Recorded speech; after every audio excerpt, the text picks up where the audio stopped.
Good morning to everybody. Blessed Wednesday to all of you there. I hope all of you are still in good condition and comfortable.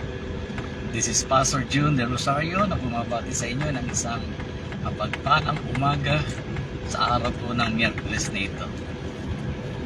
Kamusta na po tayo? Let us continue to do our morning devotion as I am sharing the Word of God. I hope that all of you are happy today regarding the Chinese New Year yesterday. Marami kayo na ako ang pao. Yeah. So, usapan po natin muli. Patuloy po natin balangkasin ang salita po ng ating Panginoon sa umagang ito. At patuloy po tayo magtiwala sa Diyos na ang tanging Diyos po lamang talaga ang may magagawa at makapagbibigay sa atin ng katugunan sa lahat ng ating mga panalangin. So, sa umaga pong ito ay nais po natin ipagpatuloy ang ating mga pinag-uusapan sharing about God is not silent in our life. Hindi po nananahimik ang Diyos sa ating mga buhay. Sa bawat yugto ng ating buhay, ang Diyos po ay palagian pong nagpapahayag ng kanyang mga pagpapala, nagpapahayag ng kanyang kabutihan na kung paano niya tayo bibiyayaan at patuloy na bibigyan ng kanyang mga pangako para sa ating mga buhay, kung paano to masunod ng Diyos. At katulad nga po ng aking sinabi na ang Diyos po ay talaga pong siya ang dahilan lamang na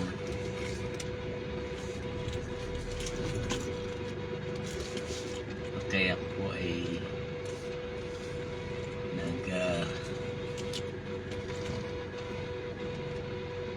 ang Diyos lamang po ang ating pinagtitiwalaan, kung kaya nga kinakailangan po ay patuloy po tayong manalig at wag po tayong susuko kung tayo pong magbibigay ng mga pag-aalinlangan na kadalasan po sa ating buhay ay kung minsan nag-aalangan tayo, minsan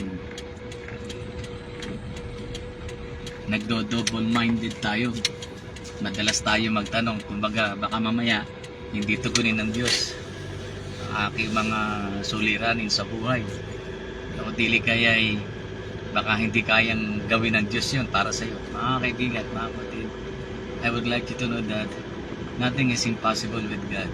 All things are possible with God, which is impossible with us. Wala pong imposible sa ating Panginoon.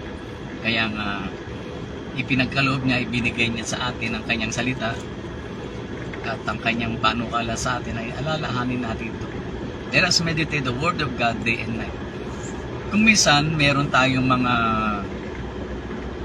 iniisip sa buhay natin at talaga namang 100% ang iniisip natin sa ating mga sarili para sa kabubuti, kung paano tayo magiging maunlad at patuloy na nakatatamo ng mga biyaya, patuloy na malakas physically, mentally and emotionally sa ating buhay. And that is our prayer to God, that we continue to be fitted and having the knowledge that comes from our God, and mostly ay ninanais natin na tayo po ay palagian nakatatamo at ang iniisip natin ay always be the favor of God is always be in us. Yung pong ating mga inaasahan sa ating mga buhay, na kung minsan naman ay hindi natin ito nararamdaman dahil nga po siguro mayroong problema, may kakulangan sa ating spiritually. Pero dahil nga po mahabagin ng Diyos, mapagmahal ang ating Panginoon, He knows everything. Kung paano niya ikaw ay tutulungan, gagabayan. Alam ng Diyos yan, walang imposible po sa ating Panginoon. Sasabihin ko po sa inyo 100% po, hindi po nagkakamali ang Diyos sa kanyang mga desisyon, sa kanyang ginagawa. O paano kala niya sa buhay ng bawat tao. Dahil alam niya na po kung saan tayo paroroon, kung kailan niya tayo kukunin, alam niya yan. Kailan tayo babaksak, kailan tayo lalapit, alam niya yan. At kailan tayo tatalikod, at kung kailan tayo hindi magtitiwala, alam po yan ng Diyos. Wala pong imposible sa ating Panginoon. Kaya lang, nagkakaroon nga lang po roon ng mga bagay-bagay na maaari natin tawagin pagkakaiba. Dahil nga po sinabi ng Panginoon, you just meditate the Word of God day and night. And if you confess your sin, He is faithful and just to forgive you and cleanse for your unrighteousness sin. Yun po ang kanyang mga binibigay para sa atin. Pero alam niya na mangyayari. Kaya lang, because of our own free will, freedom to choose, katulad nga po, pang araw-araw ko po sinasabi sa akin, hindi po pwedeng pakialaman ng Diyos yun. Hindi po nakikialaman Diyos sa ating mga sariling desisyon. Kasi nga binigyan niya tayo ng free will to choose. At yung knowledge na yun, yung free will na yun, palagi yan pong nasa atin. At minsan, itong sa pagiging free will natin, ay meron pong dalawang bahagi, negative and positive, ang nararanasan po natin. Tayo po ay tagumpay o tayo hindi matagumpay. Kaya dito naman, tumutulong at kumakaugnay ang ating Panginoon kapag naman tayo ay nag-o-obey at ginawa na natin yung palatuntunan ng pagsunod sa salita ng ating Panginoon, nakakakilos po at kumikilos ng lubusan ng ating Panginoon. Kaya nga, hindi po lingid sa atin na sa pagiging walang imposible sa Diyos sa lahat ng bagay na nagtitiwala sa Kanya, ay meron din naman pong batayan at meron din naman pong tinitingnan ng Panginoon kung tayo po ba ay makapananatili, tayo po ba ay lubusang nagtitiwala, hindi nagbabago, hindi nagiging wavering ang ating pananampalataya, hindi yung tinatawag nating malahininga ang ating pananampalataya. Ayan, tinitingnan po yan ng Diyos para sa atin. Kasi sabi nga ng Bible, God is not a respecter of person. Hindi siya nagtatangay ng tao. Wala siyang favoritism. Eh yun nga diniklara nga na marami na pinili ang ating Panginoon para bigyan ng kanyang mga kapangyarihan, katulad po ni King David. Sa edad na 15 at 16, in between 15 and 16 years old, hinubog siya ng ating Panginoon at kinaugnay siya ng Diyos na siya ay gagawing hari, magiging hari. In other words, kapag sa kanyang kabataan, sa kanyang kasibulan, sasanayin siya ng Panginoon, and David wait patiently. Hindi siya nagmadali, hindi siya nagtanong kailan ba ako magiging hari, bukas ba, sa isang taon, sa isang buwan, hindi. But he did is, he wait patiently as long as he continue to develop himself as a servant of God. At nakita naman natin doon kung paano nanindigan at kung paano ginagawa ni King David yung pagiging isang masunurin sa ating Panginoon. Dito po ay nais nating maunawa na sa pagkilos po ng Diyos sa buhay ng bawat tao, napakarami pong bahagdan ng kailangan nating gagawin. Hindi lang naman once in a blue moon o minsan lang o tapos doon, tapos na. Hindi po, tayo po ay habang tayo po ay may hininga, we will continue to obey. We will continue to meditate, to understand, because we are all in the process of learning the Word of God, and even me. Hindi ko naman po sinabi nga kung ako po ay matagal na mananampalataya na tinaguri ang na-ordain tayo as pastor. Hindi ko naman sinasabing ako na yun. Okay na ako, pwede na. Hindi po. I am still in the process of learning, serving the Lord. Ngayon, kung yun po ay aking naranasan, nais ko pong i-share sa inyo naman. Kasi talagang sa totoo lang po, napakaraming beses ko na pong napatunayan na ang Diyos po ay buhay. He never change. At sa kanyang hindi pagiging pagbabago, buhat sa kapiktura ng ating puso, ay kinikilala ng Diyos kung hanggang saan tayo makapagtitiis, kung hanggang saan niya tayo bibigyan ng spiritual support, dahil nga po tinitingnan niya yung ating choices. Kung ay choices mo ay no, hindi nangangahulugan aayawan ka na ng Diyos. Hindi po ganun. If your own choices is no, it doesn't mean that God doesn't like you. No. He will continue to protect you, and He will provide angels to give conviction into yourself. That is the ways of God. Ito nga, patulad nga po na sinasabi ko, like Job,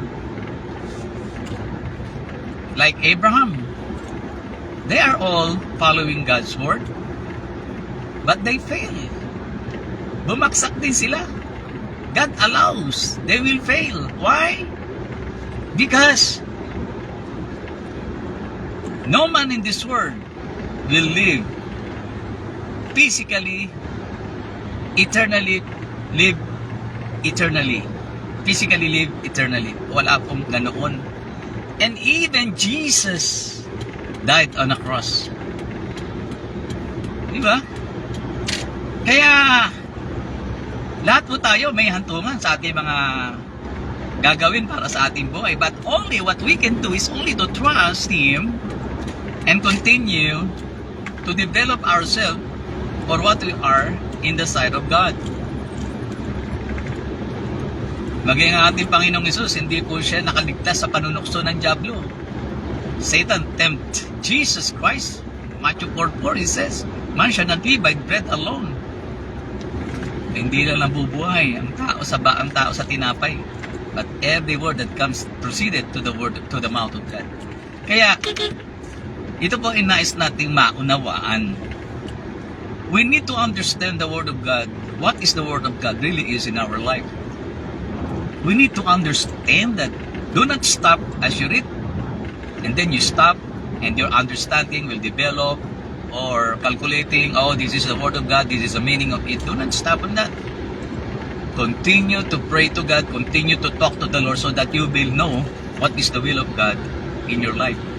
Talking with God, praying to God, talking to God it must be an habitual in our life. Ito po ay kinakailangang palagi ang nating ginagawa. Hindi yung okay lang natin maisipan na kausapin, manalangin tayo sa Panginoon. Tapos na, no? Hindi po nagtatapos doon, mga kaibigan. Binibigyan tayo palagi ng pagkakataon ng ating Panginoon upang tayo po ay makasubaybay at makipagbigay tayo ng katugon ng pananampalataya. Kasi ang pananampalataya namin, naman natin dito tumutugon ng Diyos eh. Because God is faith Himself. Ang Diyos ay pananampalataya. You cannot see God. You cannot see faith. Because Hebrew 11:1, faith is a substance of things hoped for and the evidence of faith, which is not seen. The evidence of things it cannot seen, hindi po ito nakikita. Subalit, naniniwala ka. Yan po ang mismo ang Diyos. Kaya nga po sa buhay natin ito, dapat po nating laging alalahanin. Huwag tayong kakalimot sa mga bagay na panukala ng Diyos na inukit sa kanyang mga salita.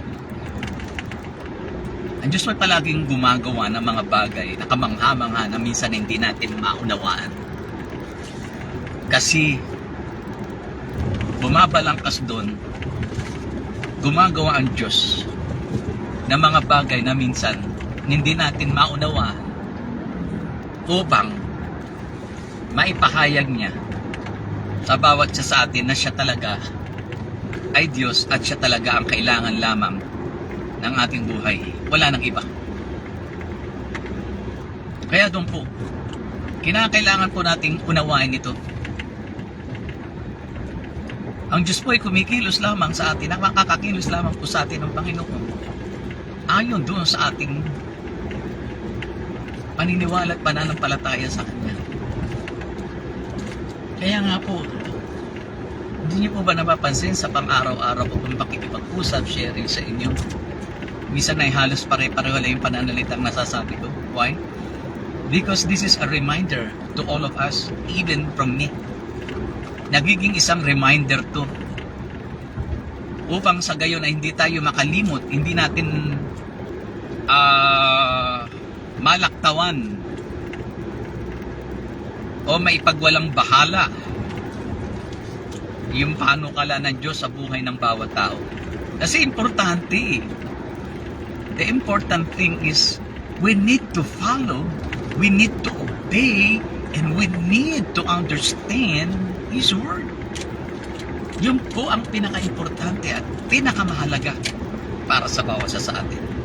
Nothing else. So, God is not silent.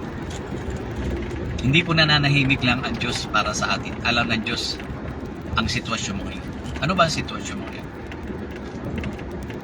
Napakalaki ba ng pangangailangan mong physical, financial, emotional? Alam po ng Diyos yan. Ilapit mo yan sa Panginoon.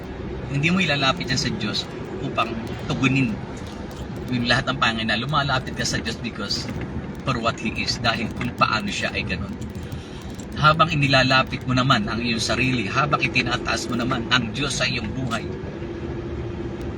kumakaugnay ang Diyos sa iyo at meron siyang gagawin.